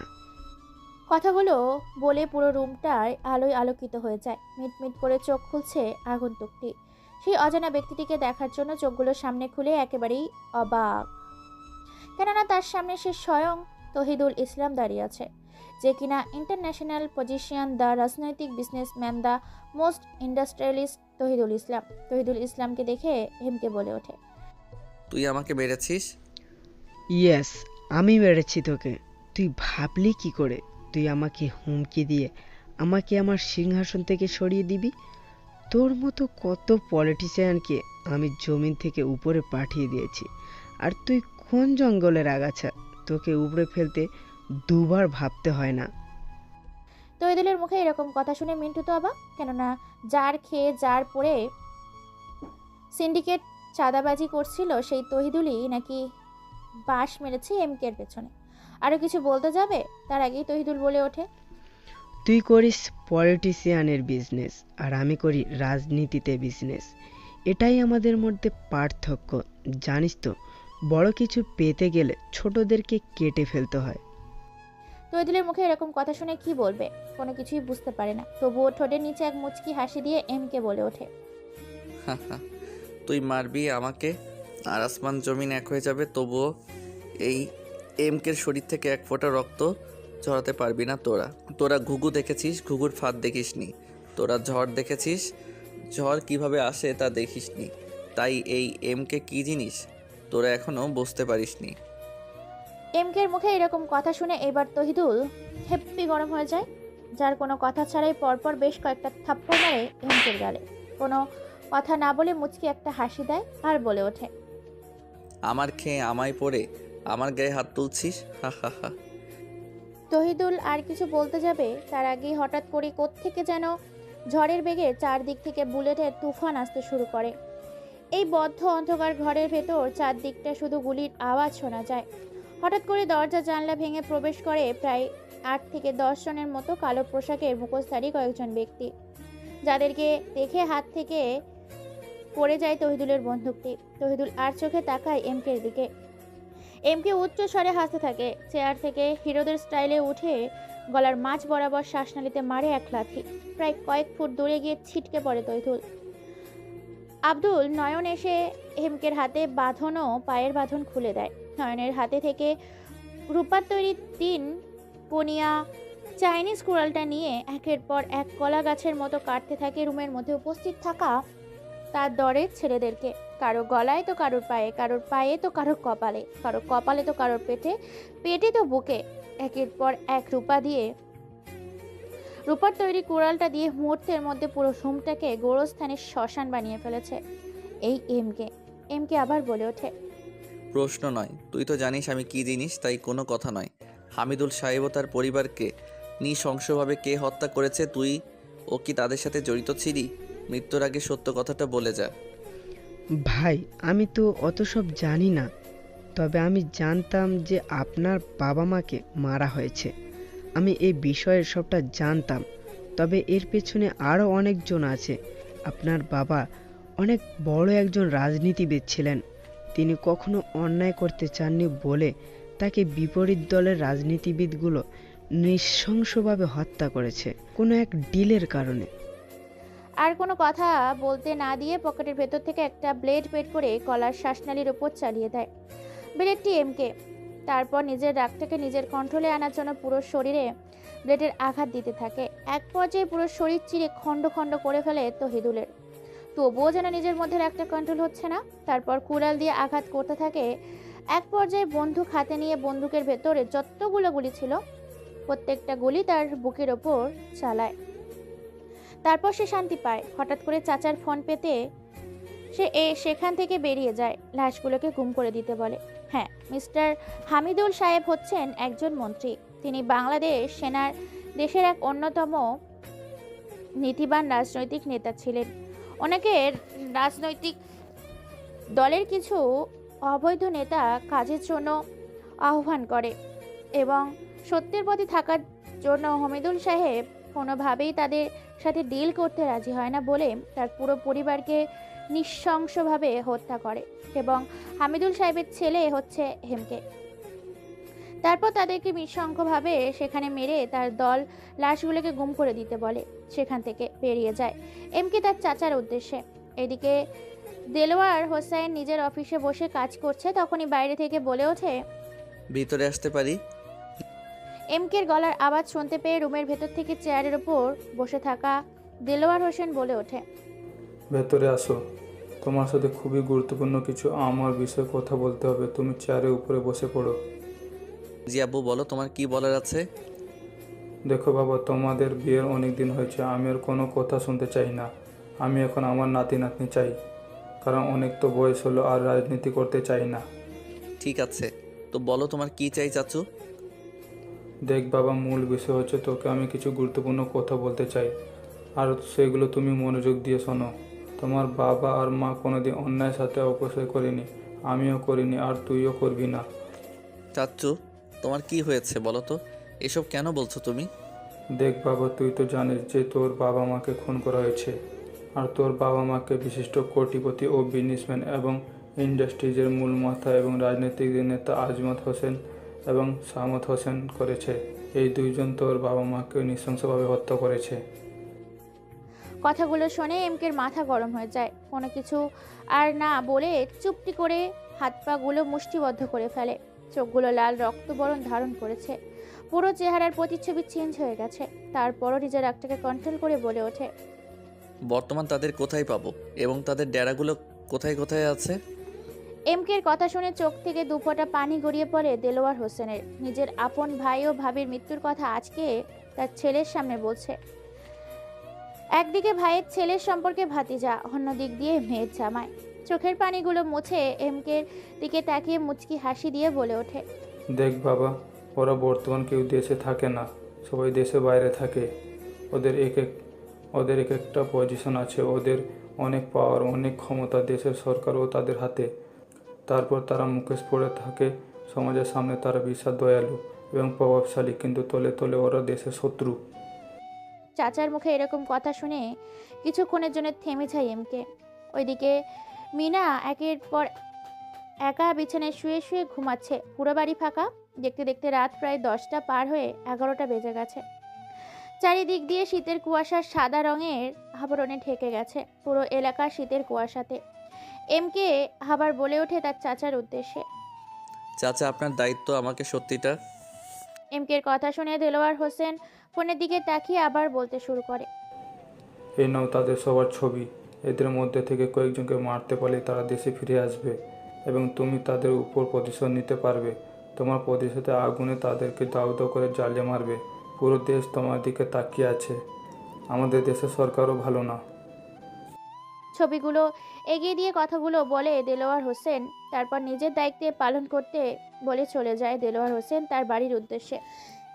এমকে সেখানে আর এক মুহূর্ত দেরি না করে পকেট থেকে ফোন বের করে ছবিগুলোর পিক তুলে ফোনে এসএমএস করে পাঠিয়ে দেয় তার সব আড্ডাখানায়। তারপর বেরিয়ে পড়ে সে অজানা গন্তব্যের উদ্দেশ্যে। কিন্তু বাড়ি গিয়ে তো অবাক। বাড়িতে চিৎকার চেঁচামেচির আওয়াজের সাথে ভাঙচুর, পুরো বাড়িতে লাইট জ্বলছে। কি হয়েছে দেখার জন্য দ্রুত সে বাড়ির ভিতর গিয়ে তো অবাক, কেননা বাড়ির ভিতরে দেখে তো অবাক মিনাকে। মিনা এখনো জেগে আছে। মিনাকে এইভাবে ভাঙচুর করতে দেখে দৌড়ে গিয়ে তার হাতটা ধরে বলে ওঠে, কি হয়েছে বলো তো, তুমি এভাবে ভাঙচুর করছো কেন? মিনা কে দেখে কোনো কথা না বলেই শার্টের কলার ধরে টেনে হিঁচড়ে সিঁড়ি ভেদ করে নিজের রুমে নিয়ে গিয়ে বিছানায় ছুঁড়ে ফেলে চিৎকার করে বলে ওঠে, চুপ, তুই আর একটাও কথা বলবি না। এখন রাত 12টা বাজে। তুই কোথায় গিয়েছিলিস? কেন গিয়েছিলিস? কার সাথে দেখা করতে গিয়েছিলিস? তোকে তো আজকে আমি মেরেই ফেলবো। কথাগুলো শুনে চমকে যায় এমকে। তবুও নিজের রাগটাকে কন্ট্রোল করে একটা হাসি দিয়ে আলতো করে মিনার ঠোঁটে চুমু খেয়ে বলে ওঠে, চুপ কর, আমি আর একটা কথা শুনতে চাই না, শুধু তুই শুনবি। শালা, তুই চুপ কর। জানিস তোর জন্য আমাকে কত কাঁদতে হয়েছে? তুই কি আমার চোখের পানির দাম দিয়েছিস? তুই কেন আমাকে ছেড়ে রাতের আধারে বেরিয়ে গেলি? তোর সাহস হয় কি করে? আমার বেবি চাই মানে বেবি চাই। তুই আজকে আমাকে বেবি দিবি, না হলে আমি নিজেকে শেষ করে দিব। এমকে আর মিনাকে কোনো কিছু বলার সুযোগ না দিয়ে সোজা তাকে ধাক্কা দিয়ে খাটের ওপর শুয়ে দেয়। তারপর নিজে তার উপর শুয়ে পড়ে। মিনার মুখে এরকম কথা শুনে নিজের মধ্যে একটা রাগ চেপে বসে। তাই সে পাগলের মতো ঝাঁপিয়ে পড়ে মিনার ওপরে। তারপর মিনাকে নিয়ে ধীরে ধীরে ডুব দিতে থাকে ভালোবাসার সাগরে। সেখানে শুধু সুখ আর সুখ, ভালোবাসা আর ভালোবাসা। মিনা আর সহ্য করতে না পেরে বলে ওঠে, প্লিজ, অনেক হয়েছে, এখন আর না। আমি অনেক ক্লান্ত হয়ে গেছি, আর ভালো লাগছে না। এখন আমি রেস্ট নিতে চাই। মিনার কথা শুনে মিন্টু এবার আরো বেশি করে অত্যাচার করতে শুরু করে। আগে তো লিমিটের মধ্যে ছিল, এখন লিমিট ক্রস করে ফেলেছে। গগন কাঁপানো উচ্চ স্বরে হাসতে হাসতে বলে ওঠে মিন্টু, এখন আর ছাড়ছি না। এতক্ষণ তোমার বেবি চাই বলে আমার কানটা ঝালাপালা করে দিচ্ছিলে, আর এখন বলছো আর লাগবে না। এটা কেমন করে হয়? যতক্ষণ না আমি চাইছি ততক্ষণ আমার সাথেই থাকতে হবে। এ বলে কখন এসে তারা ঘুমিয়ে গেছে সেদিকে কোনো খেয়ালই নেই। সকাল 7টা বাজে। হঠাৎ করেই ফোন বেজে ওঠে মিন্টুর। আর মিন্টু সে তো নাক ডেকে ঘুমাচ্ছে। মিনার ঘুম ভেঙে যায়। মিনা ঘুম ঘুম চোখে ফোনটা রিসিভ করে। আর ওপাশে থাকা ব্যক্তিটা বলে ওঠে, কি রে শালা কুত্তার বাচ্চা, তোর সাহস কি করে হয় আমার বিরুদ্ধে কথা বলার? তুই জানিস না আমি কে? হঠাৎ করে ফোনের ওপাশে এরকম কারো হুঙ্কার শুনে আচমকা চমকে ওঠে মিনা। মিনার ঘুম ঘুম ভাব কেটে যায়। মিনা কিছু বলতে যাবে তার আগেই আবার বলে ওঠে, কি রে এখন কথা বলিস না কেন? এখন কোথায় লুকিয়ে গেলি ইঁদুরের মতো? যদি তোর সত্যিকারের ক্ষমতা থাকে ও সাহস থাকে তাহলে আমার ডেরায় এসে আমাকে তুলে নিয়ে যা। কথাগুলো বলে কোনো কিছু বলার সুযোগ না দিয়ে ফোনের ওপাশে থাকা ব্যক্তিটি ফোনটা কেটে দেয়। ফোনের দিকে হা করে ড্যাব ড্যাব করে তাকিয়ে আছে মিনা। একবার ফোনের দিকে তাকাচ্ছে তো আরেকবার মিন্টুর দিকে তাকাচ্ছে। অবশেষে তাকে পরে জিজ্ঞাসা করবে বলে ফোনটা রেখে দিতে যাবে, তার আগে হাতে থাকা ফোনটি বেজে ওঠে। ফোনটা রিসিভ করতেই ফোনের ওপাশে থেকে আবার কেউ একজন বলে ওঠে, হ্যালো ভাই, আপনি বর্তমান কোথায় আছেন? ওদের দলের 4 জনকে আমরা তুলে এনেছি। শালাগুলো আপনার সম্বন্ধে অনেক বাজে বাজে কথা বলছে। কি করব বলেন? একেবারে দুনিয়া থেকে সরিয়ে দেব নাকি আপনার জন্য রেখে দেব? কথাগুলো শুনে মিনা তো চমকে যায়। কি বলছে ফোনের ওপাশে থাকা ব্যক্তিরা? আপনারা ভাবছেন মিনা তো জানে যে তার রাজনীতি করে এসব করতে পারে।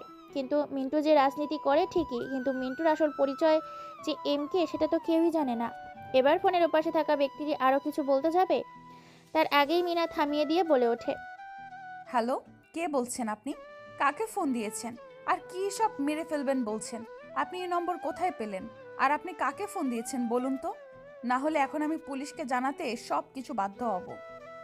ফোনের পাশে থাকা নয়ন নামের ছেলেটি মিনার গলা শুনতে পেয়ে দ্রুত ফোন কেটে দেয়।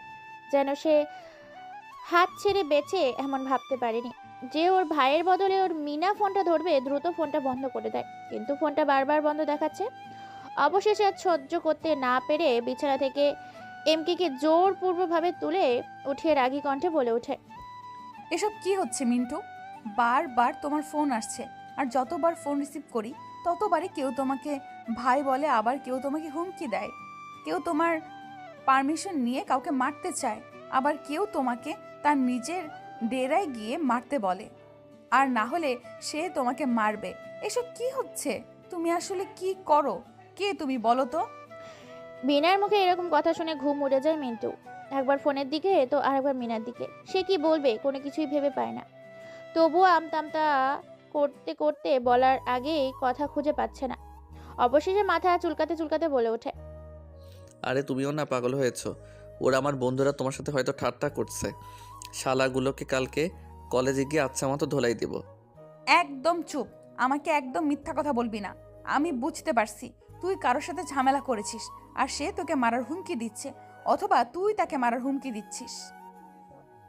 মিনার কথা শুনে মিন্টু হকচকিয়ে ওঠে। কি বলবে, বলার ভাষা খুঁজে পায় না। অবশেষে বুদ্ধি খাটিয়ে মিন্টু একটা ভালো প্ল্যান বের করে। হাবার ডুব দেয় মিনাকে, জড়িয়ে নিয়ে বিছানার মধ্যে ভালোবাসার সাগরে। মিনা ছাড়ানোর চেষ্টা করছে, কিন্তু মিন্টু তাকে ছাড়ছে না। অবশেষে মিনা নিজেকে কন্ট্রোল করতে না পেরে আবার হারিয়ে যায় তাদের মধ্যে এক নতুন ভালোবাসার সুখ বিনিময়ের মুহূর্তে। এর মধ্যেই ফোন চেক করতে দেখতে পাই নয়ন ফোন করেছিল। নয়নকে মেসেজ দিয়ে বলে যা বলার লাগে, আর একটি ফোন নাম্বার দেয়। এ ফোনের নাম্বারটিকে ট্র্যাক করতে বলে, কারণ এই ফোন নাম্বারকে চিনে না বলে এই নাম্বারটা ট্র্যাক করতে বলে। সাথে এটাও বলে দেয় যে এই নাম্বার থেকে তাকে মারার হুমকি এসেছিল। ফোনে কি কথা হয়েছে তার সকল রকম কথাবার্তা বের করতে বলে। নয়ন এবং আব্দুলকে পই পই করে মেসেজে একটা কথাই বলে, বারবার উল্লেখ করে তাদের সেন্ড করে। অন্যদিকে তার মেসেজ পাওয়ার সাথে সাথে কাজে লেগে পড়ে। যে চারজনকে তুলে এনেছিল তাদেরকে গোডাউনের ভিতর বেঁধে রেখে এক পর্যায়ে দুজনেই ক্লান্ত হয়ে গেলে একসাথে ওয়াশরুমে গিয়ে গোসল করে বেরিয়ে আসে। তারপর ডাইনিং টেবিলে খাওয়া দাওয়া করে মিন্টু বেরিয়ে যায় তার কাজের উদ্দেশ্যে, আর মিনা চলে যায় তার বান্ধবী বিপাশার সঙ্গে কথা বলতে। কিছুক্ষণের মধ্যে গাড়ি নিয়ে পৌঁছে যায় মানুষের সমাগম ও ভিড়ে এক জনশূন্য এলাকায়, কালো দুনিয়ার অন্ধকার জগতে, সেই পুরনো গোডাউনের ভিতরে। চারজনের সামনে রাখা হয়েছে জ্বলন্ত কাঠের আগুন, সাথে পেট্রোল।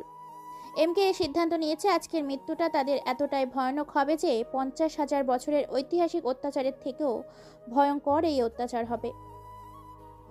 এমকে গোডাউনের ভেতরে এসেছে দেখে নয়ন এবং আব্দুল পেছন থেকে একটা চেয়ার এনে দেয়। পকেট থেকে লাইটার এবং সিগারেট বের করে সিগারেটের ধোঁয়াগুলো উড়িয়ে দিতে থাকে তাদের মুখের দিকে। সিগারেটের গন্ধে চারজন খক করে খেসে ওঠে। কোনো কিছু বলার আগেই এমকের হাতে থাকা সিগারেটটা দিয়ে তাদের মুখের ভিতর থেকে জিহ্বাটা বের করে আনে। সিগারেটের আগুন দিয়ে জিহ্বার কয়েকটা জায়গায় পুড়িয়ে দেয়। চারটে ছেলে যেন গলা কাটা মুরগির মতো ছটফট করতে থাকে। কুকুরের মতো জিহ্বা বের করে চোখের পানি অঝরে ফেলতে থাকে। ওদের এরকম অবস্থা দেখে এমকের মাথা পুরো গরম হয়েছে, কেননা তারা শুধু চোখের পানি ফেলছে কিন্তু চিৎকার করছে না। এটা এমকে সহ্য হচ্ছে না। তার চিৎকার শুনতে ভালো লাগে, সেজন্য তার হাতে থাকা সিগারেট দিয়ে তাদের চারজনের ঠোঁটের উপর আবার পুড়িয়ে দেয়। এবার যেন হাতিকে যেমন চাম্বুক মারা হয় তার হাতির বিকট আওয়াজ চিৎকার করে, তার থেকেও যেন ভয়ঙ্কর চিৎকার দেয়। এই চারজন তাদের চিৎকার শুনে উচ্চ স্বরে হাসতে থাকে। এমকে হাসতে হাসতে বলে ওঠে এমকে, হা হা হা, এখন ঠিক আছে, তোদের এই চিৎকারটাই শোনার জন্য আমি অপেক্ষা করছিলাম। ছেলেগুলো আরো আত্মনত শোনার জন্য সে চারজন ছেলের দু পায়ের ফাঁকের মাঝখানে অনেক বিশ্রীভাবে সিগারেট দিয়ে অত্যাচার করতে থাকে। সেই চারটা ছেলে যেন পাগলা কুত্তার মতো ছটফট করতে থাকে। অবশেষে কথা বলতে আর পারে না, জিহ্বাটা বের করে মাথাটা নিচু করে দিয়ে চোখের পানিগুলো টপ টপ করে ফেলছে। কথা বলতে গিয়েও যে কথা বলতে পারে না, কেননা তার আগেই যে চারজনের জিহ্বাটা পুড়িয়ে দিয়েছে সিগারেটের আগুন দিয়ে। এমনকি এমকে তাদের মুখ থেকে কোনো কিছু শোনার নেই, কারণ তার আগে থেকেই তাদের পেট থেকে সকল রকম কথা বের করে নিয়েছে।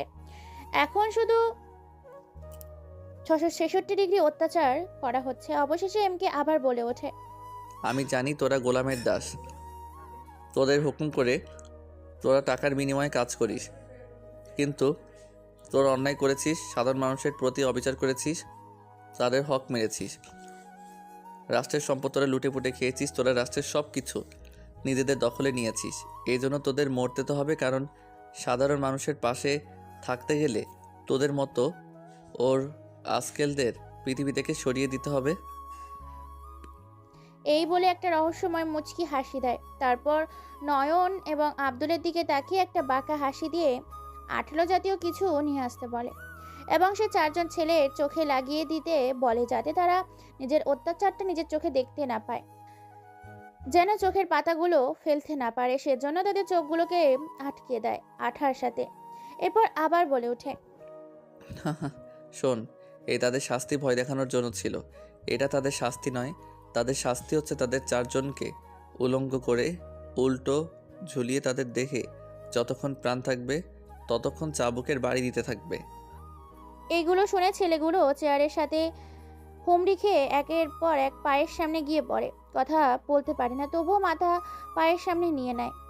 এমকে বুঝতে পারে, কিন্তু তবুও তাদের কোনো কিছুই বলার সুযোগ না দিয়ে সেখান থেকেই এক ভয়ঙ্কর হিংস্র হায়না রূপে বেরিয়ে যায়। আর নয়ন আর আব্দুল তাদের বসের কথা মতো তাদের ল্যাংটা করে উল্টো ঝুলিয়ে লোহার তার কাটার চাবুক দিয়ে একের পর এক তাদের শরীরে আঘাত করতে থাকে এবং তাদের চারজনের ফোন থেকে ভিডিও করে প্রত্যেকটা নাম্বারে সেন্ড করে দেয়। সেগুলো তাদের সাথে বেশি কন্ট্যাক্ট করেছে এবং সন্দেহজনক। ভিডিওগুলো সেন্ড করার সাথে সাথেই দেখে ফেলে আমজাদ এবং সামাদ হোসেন। তাদের দলের 4টা ছেলে। এরকম অবস্থা দেখে নিজ থেকেই আমজাদ হোসেন এবং সামাদ হোসেনের চোখ থেকে দুফোঁটা নোনা পানি গড়িয়ে পড়ে জমিনে। এই প্রথম কারোর জন্য তাদের চোখের পানি পড়ল। তারা অনেক মানুষের প্রতি অবিচার, অত্যাচার, নির্যাতন করেছে, কিন্তু আজকে নিজের চোখে কারো এরকম ভয়ানক অত্যাচার হতে দেখে তাদের অন্তরাত্মা কেঁপে ওঠে।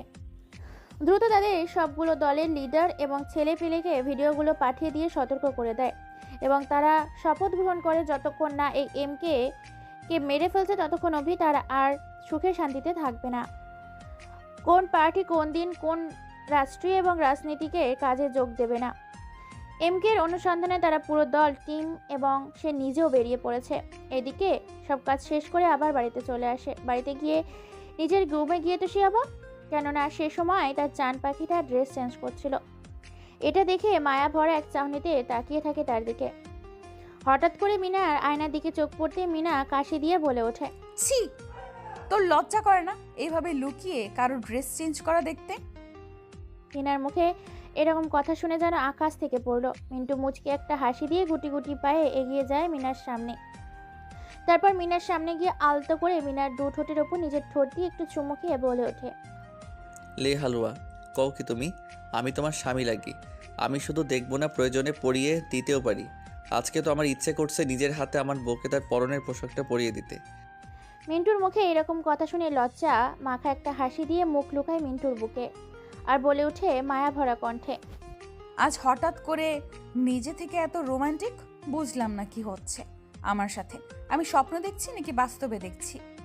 যাকে কিনা আমাকে জোর করতে হতো আমায় আদর করতে, আর আজকে কিনা সে নিজে থেকে আমাকে শাড়ি পরিয়ে দিতে চাইছে। অবশেষে মিন্টু আবার একটা ভিলেন রকমের হাসি দিয়ে শাড়িটা নিয়ে এগিয়ে যায় মিনার সামনে। তারপর বলে ওঠে, আমি তোমার স্বামী। আমি আদর করতে পারি, মারতেও পারি, কাটতেও পারি, আবার ভালোবাসতেও পারি, আবার পরিয়েও দিতে পারি। ওকে, একটা শর্তে তোমাকে আমি আমার শাড়ি পরাতে দিতে পারি, তবে চোখ বন্ধ করতে হবে, কেননা আজকে কেন জানি আমার লজ্জা করছে। ওরে বাবা, আমার লজ্জাপতি, কিন্তু তা তো হবে না। আমি চোখ মেলে সব কিছু চেঞ্জ করব, তুমি শুধু দেখতে থাকো। এই বলে মিন্টু একে একে মিনার শরীর থেকে সবকিছু চেঞ্জ করে একটা নীল শাড়িতে নীল পরি সাজিয়ে তোলে। আর মিনা লজ্জায় নিজের চোখ বন্ধ করে ফেলে। নীল শাড়িতে আজকে মিনাকে অসম্ভব সুন্দর লাগছে। নীল ডানা কাটা হুড পরি।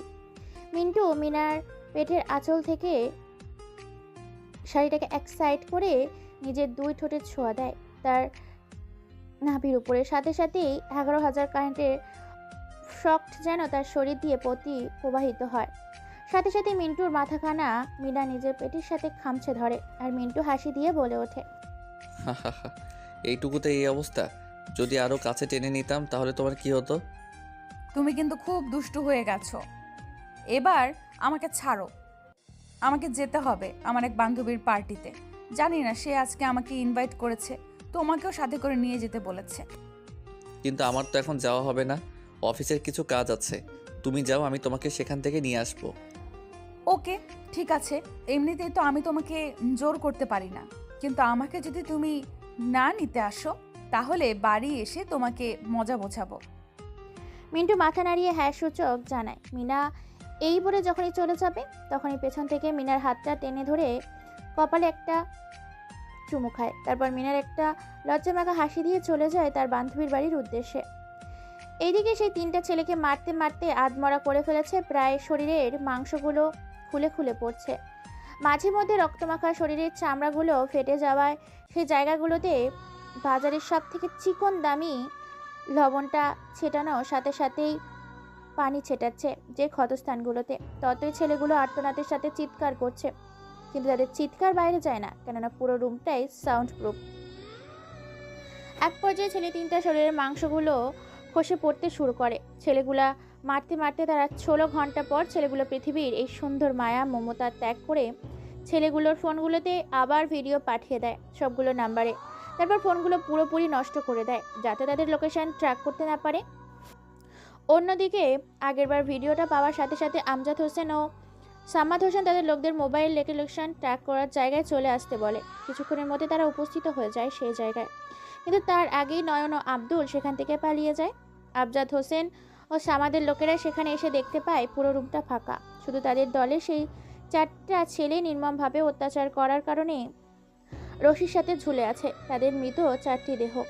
ফোন করে সব ঘটনা জানায় সামাদ ও আমজাদ হোসেনকে। আমজাদ হোসেন এটা শুনে তার পাশে দাঁড়িয়ে থাকা কয়েকজন বডিগার্ডের উপর পরপর বেশ কয়েকটা গুলি চালায়। বডিগার্ডগুলো সেখানে কলা গাছের মতো শুয়ে পড়ে, সামনে থাকা কাচের গ্লাসটি ভেঙে ফেলে। আমজাদ হোসেন ও সামাদ হোসেনের এইরকম রাগ দেখে পাশে থাকা কয়েকজন বডিগার্ড তাদের শান্ত হতে বলে। এবার মাঠে নিজেরাই নামবে বলে সিদ্ধান্ত নেয়। আমজাদ হোসেন বলে ওঠে সামাদ হোসেনকে, তারপর দুজনে বেরিয়ে পড়ে এমকে দুনিয়া থেকে সরিয়ে দেবে বলে। এদিকে মিনা তার বান্ধবীদের সাথে পার্টিতে গেছে তার ওই বান্ধবীর বাড়িতে। কোনোভাবে কোনো এক নেটওয়ার্কের মাধ্যমে সব খবর পেয়ে যায় আমজাদ হোসেন ও সামাদ হোসেনের লোকেরা। এক অজানা ব্যক্তিকে ফোন করে বলে দেয় সামাদ হোসেনকে, বস, আমি এমকে স্যারের কিছু পিক পাঠাচ্ছি ও তার ওয়াইফের। তবে একটা সত্যি, পুরো 500 কোটি টাকা দিতে হবে আমাকে, এবং বাংলাদেশের একটা রাজ্য আমাকে দিয়ে দিতে হবে, যেটাতে শুধু আমার কথাই পুরো দেশ চলবে। আরে চুপ বেটা বাঘের বাচ্চা, তুই শুধু 500 কোটি কেন, আমার ও সমাদ হোসেনের পুরো সম্পত্তি চাইলে তোকে দিয়ে দিতাম। তোকে শুধু টাকা দিয়ে চিন্তা করতে হবে না, তুই শুধু পিকগুলো আমাদের পাঠা এবং তার বর্তমান ঠিকানা আমাদের পাঠা, তোকে টাকা দিয়ে পুরো ভরিয়ে দেব। এই বলে ফোনের ওপাশে থাকা অজানা ব্যক্তিটি ফোন কেটে দিয়ে অট্ট হাসিতে মেতে ওঠে। কিছুক্ষণের মধ্যে সামাদ ও আমজাদ হোসেনের মোবাইলে সেই দুজনের লোকেশন চলে আসে। দ্রুত আমজাদ হোসেন এবং সামাদ হোসেন লোকেশন অনুযায়ী চলে যায় তাদের তুলে আনতে। এদিকে ফোনে সেই অজানা ব্যক্তিটি ছিল এমকের কাছের লোক আব্দুল। সে টাকার বিনিময়ে তাদের পুরো খবর দিয়ে দেয়, আর এটার পেছন থেকে শুনে নেয় নয়ন। নয়ন এটা জানার পরে সাথে সাথেই আব্দুলকে সেখানে গুলি করে হত্যা করে এবং দ্রুত সব ঘটনা এমকে জানায়। এমকে সবটা জানতে পেরে দ্রুত মিনার কাছে রওনা দেয় তার সাঙ্গপাঙ্গ ধরে। আজকে কেন জানি না কাছের রাস্তাটাও এত দূরের লাগছে। হাই স্পিডে গাড়ি চলছে হাইওয়ে রাস্তায়, উপরে রাস্তায় নিচ দিয়ে যাচ্ছে ট্রেনের রেল লাইন, তারপরে ব্রিজ, তারপরে মানুষের চলাচল ও সমাগম তার জান পাখির উদ্দেশ্যে। এদিকে আমজাদ হোসেন সামাদ হোসেন পৌঁছে যায় মিনার সেই বান্ধবীর বাড়িতে। সেখানে গিয়ে প্রায় 50 জনের মতো লোককে নিয়ে বাড়ির ভেতরে প্রবেশ করে, আর মিনাকে সেখান থেকে তুলে নিয়ে আসতে গেলে সেখানকার লোকেরা বাধা দিতে আসে। যারাই বাধা দিয়েছে তাদেরকেই নৃশংসভাবে গুলি করে হত্যা করেছে।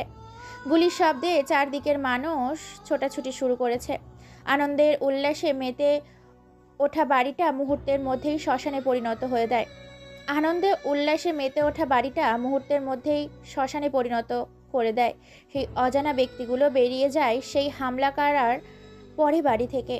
তারপরে কিছুক্ষণের মধ্যেই পৌঁছে যায় এমকে। তার পুরো দল বাড়ির সামনে তো রক্ত ছাড়া, লাশ ছাড়া চোখ দিয়ে কোনো কিছুই দেখতে পায় না।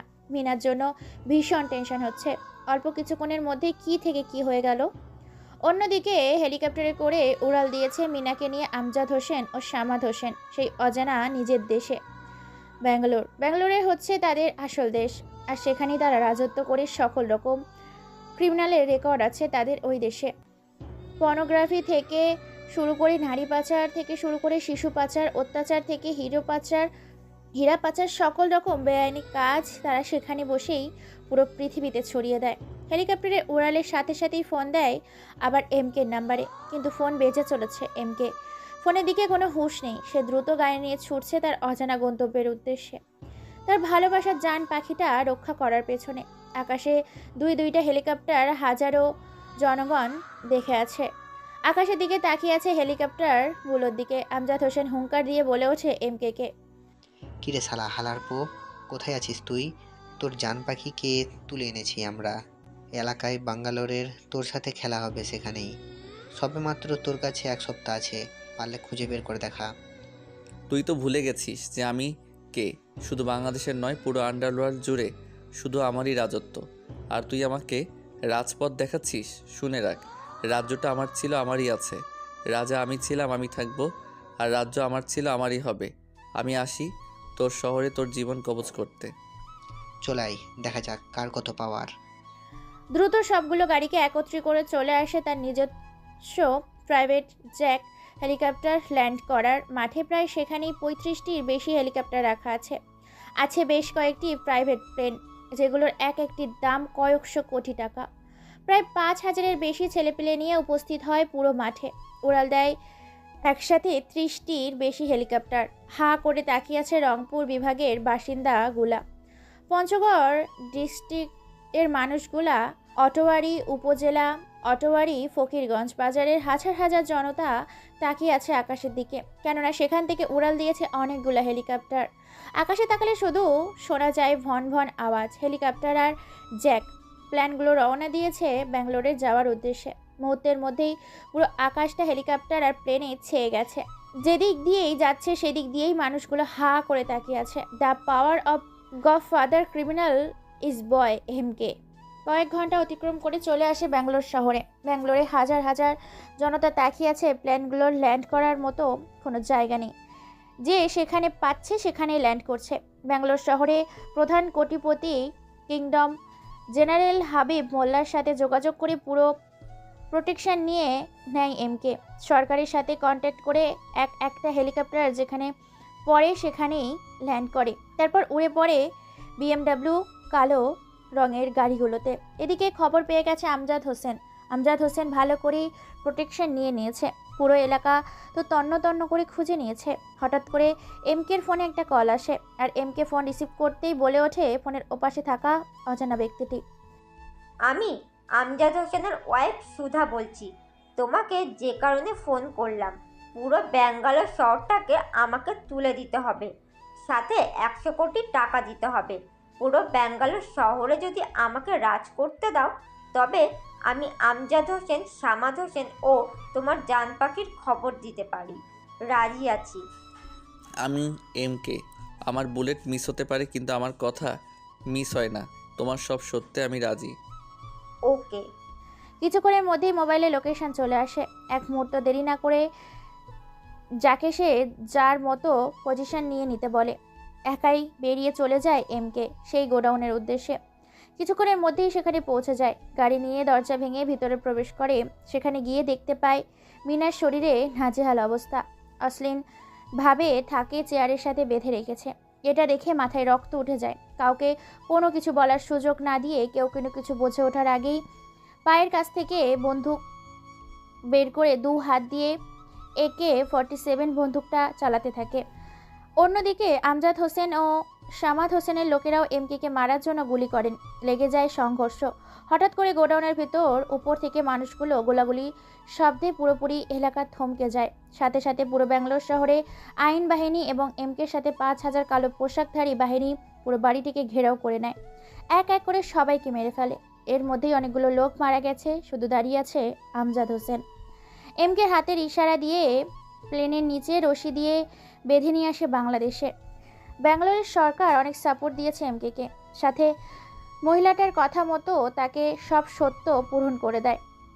হেলিকপ্টার নিচে রশি দিয়ে বেঁধে দেয় সামাদ হোসেন এবং আমজাদ হোসেনকে। তারপর আমজাদ হোসেন ও সামাদ হোসেনের পায়ে ও হাতে প্লেনের ওপর থেকে নিচে গুলি করে হেলিকপ্টারের ওপর থেকেই পেট্রোল ঢেলে দেয় তাদের ওপর। তারপর আগুন জ্বালিয়ে দেয় তাদের শরীরে। দাউ দাউ করে আগুন জ্বলছে আর চিৎকার করছে। বাতাসের হাওয়া আর আগুনের প্রবণনে ধাওয়া করে জ্বলছে তাদের শরীর। জ্বলতে জ্বলতে পুরো মাংসগুলো খসে পড়ে যায় জমিনে। বাংলাদেশে কয়েক ঘন্টা পর এসব উপস্থিত হয়, সাথে ওদের কঙ্কালগুলো। শুধু এসেছে তারা, তাদের রক্ত বা শরীরের চামড়া মাংস কোনো কিছুই আসেনি, শুধু এসেছে কঙ্কালগুলো। তারপর সেই কঙ্কালগুলোকে ভেঙে ফেলে এমকে। সারা পত্রিকায় টেলিভিশনে ছড়িয়ে যায় আন্ডারওয়ার্ল্ড এবং আন্ডারগ্রাউন্ডের ক্রিমিনাল বয় এমকে। মিনা বেশ রেগে আছে। রুমের ভেতরে প্রবেশ করতে মিনা বলে ওঠে এমকে, ওখানে দাঁড়াও, রুমে ঢুকবে না। তুমি একটা গডফাদার মাফিয়া কিলার, তোমার কথায় পুরো আন্ডারওয়ার্ল্ড চলে। আর তুমি এতদিন ছদ্মবেশে আমার সাথে ছিলে। এমকে আরও কিছু বলতে যাবে, কিন্তু বলতে দেয় না মিনা। আবার বলে ওঠে, কি বলবে তুমি, কি বলবে? আজ যদি তোমার কিছু হয়ে যেত তাহলে আমি কি নিয়ে বাঁচতাম? আমি তোমাকে এইসব করতে বলেছি, কেন তুমি এইসব করেছো? কার জন্য করেছো? বলে ওঠে এবার এমকে। শুধু নিজেরটা ভাবলে হবে না, বরং বাংলাদেশে আরও 23 কোটি মানুষের ভালো মন্দ সুখ দুঃখ আমাকে ভাবতে হবে। চলো না আমরা নতুন করে শুরু করি। চুপ, আর একটা কথাও বলবি না তুই। জানো এমন বলতে হয় না। তোমাকে একটা নয়, তিনটা নয়, পুরো একটা ফুটবল টিম গিফট করব। একটা চান্স দাও। মিনাকে আর কিছু বলতে না দিয়ে এমকে মিনার দুই ঠোঁটে নিজের দখলে নিয়ে নেয়। তারপর বিছানায় হারিয়ে যায় অন্য এক পৃথিবীর রঙিন ভালোবাসায়। দেখতে দেখতে পুরো একটা ফুটবল টিম জন্ম দিয়েছে। বিশাল রাজনৈতিক নেতা হচ্ছে এই এমকে। সুখে শান্তিতেই চলছে তাদের সংসার। তাদের জীবন ভালোবাসার রঙিন হয়ে যাক। আমাদের সাথে থাকুন, পাশে থাকুন এবং সবাই সুস্থ থাকুন আর আমাদের গল্পগুলো শুনতে থাকুন।